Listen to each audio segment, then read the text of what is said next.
आज का हमारा विषय है liquid drop model and fission.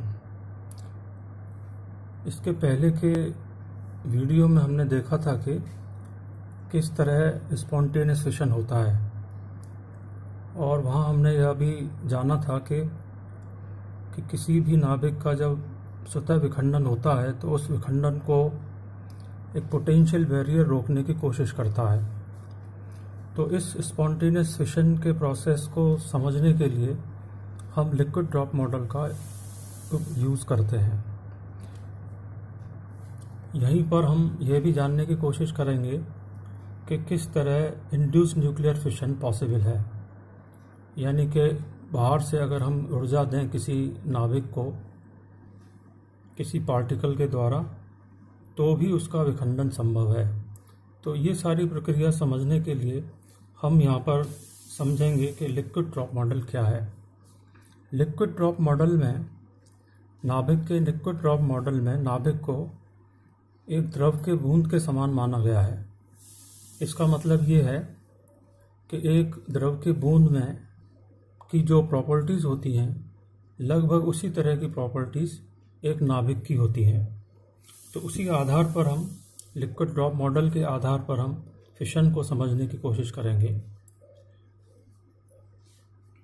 जैसा कि हमने इससे पहले के वीडियो में जाना था कि एक पोटेंशियल बैरियर किसी भी नाभिक के विखंडन को रोकने की कोशिश करता है, लेकिन यदि उस नाभिक को इतनी एक्साइटेशन एनर्जी मिल जाए बाहर से कि वो उस पोटेंशियल बैरियर की एनर्जी से ज़्यादा हो, उसकी वैल्यू से ज़्यादा हो, तो उस नाभिक का विखंडन संभव है।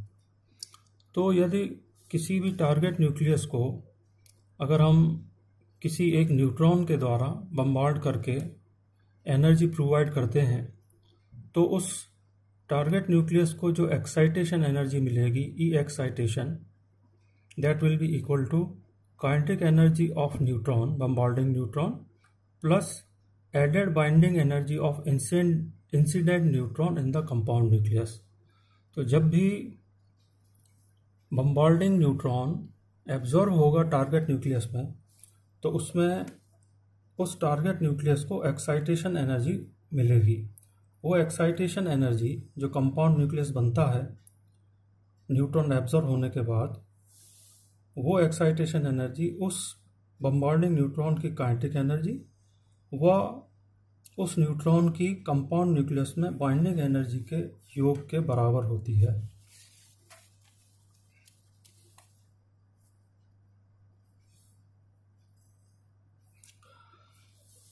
तो ये जो एक्साइटेशन एनर्जी मिली है,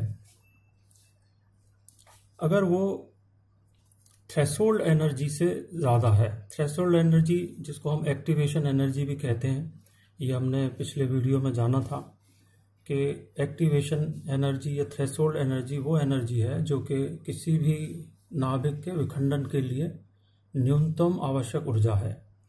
तो ये जो मिनिमम एनर्जी रिक्वायर्ड है, दैट इज थ्रेशोल्ड एनर्जी और activation energy. If a target nucleus receives excitation energy more than the activation energy or threshold energy, then fission process will start.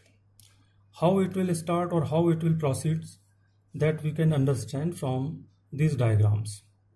तो जब भी कभी एक टारगेट न्यूक्लियस में neutron को bombard करते हैं तो सबसे पहले एक स्फेरिकल कंपाउंड न्यूक्लियस बनता है।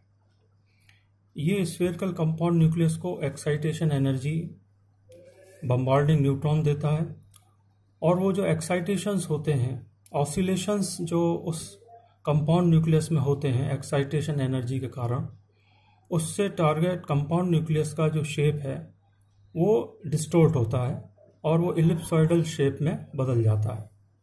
अगर ये ऑसिलेशंस जो हो रहे हैं कंपाउंड न्यूक्लियस में ये बहुत वायलेंट हैं, बहुत ज़्यादा हैं, एक्साइटेशन एनर्जी अगर ज़्यादा मिली है तो काफ़ी संभावना है कि टारगेट न्यूक्लियस का शेप इस तरह डम्बेल शेप बन जाए, यानी यहाँ पर दो ग्रुप बनना स्टार्ट हो गए हैं न्यूक्लियॉन्स के उस कंपाउंड न्यूक्लियस में, और जिसके कारण ये डम्बेल शेप बन रहा है।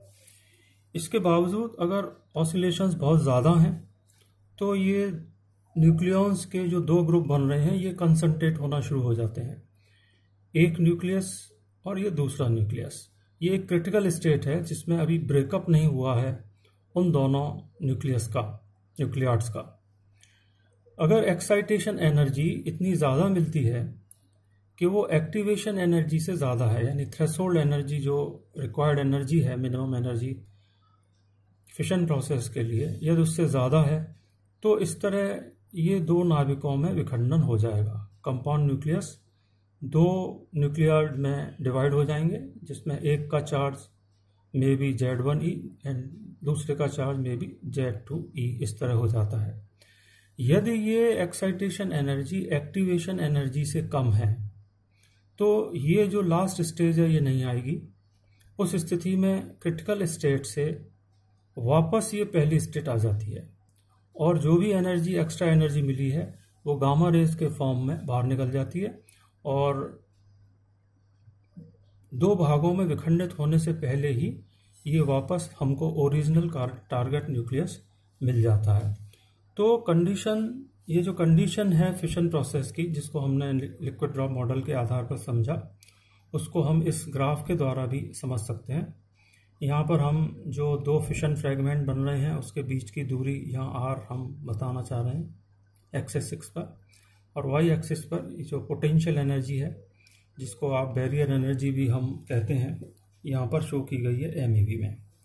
तो यहाँ पर आप देख रहे हैं कि ये फिशन एनर्जी है यहाँ से यहाँ तक। सपोज फिशन एनर्जी मतलब the energy which is already inside the nucleus, और ये क्रिटिकल स्टेट है, यानी कि ये बैरियर एनर्जी, क्रिटिकल स्टेट यानी ये बैरियर एनर्जी।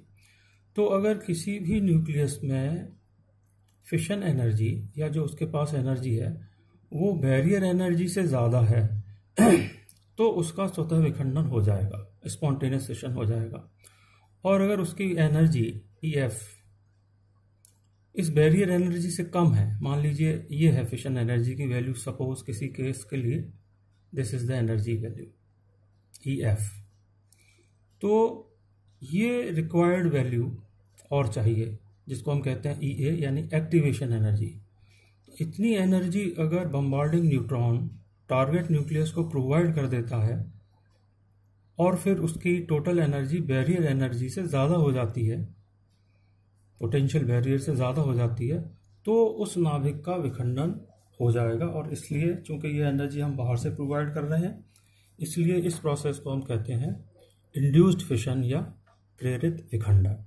तो इस डायग्राम से, और अगर ये जो एक्टिवेशन एनर्जी है ये कम है, उसको जो न्यूट्रॉन बम्बार्डिंग न्यूट्रॉन जो एनर्जी एक्साइटेशन एनर्जी प्रोवाइड कर रहा है वो फिशन एनर्जी के साथ मिलकर इस क्रिटिकल स्टेट से ज़्यादा अगर नहीं होती है या बैरियर एनर्जी को पार नहीं कर पाती है, पोटेंशियल बैरियर को, तो ये डिस्टोर्शन तो होंगे कंपाउंड न्यूक्लियस में, लेकिन ये सेपरेशन प्रोसेस या फाइनल न्यूक्लियर फिशन नहीं होगा।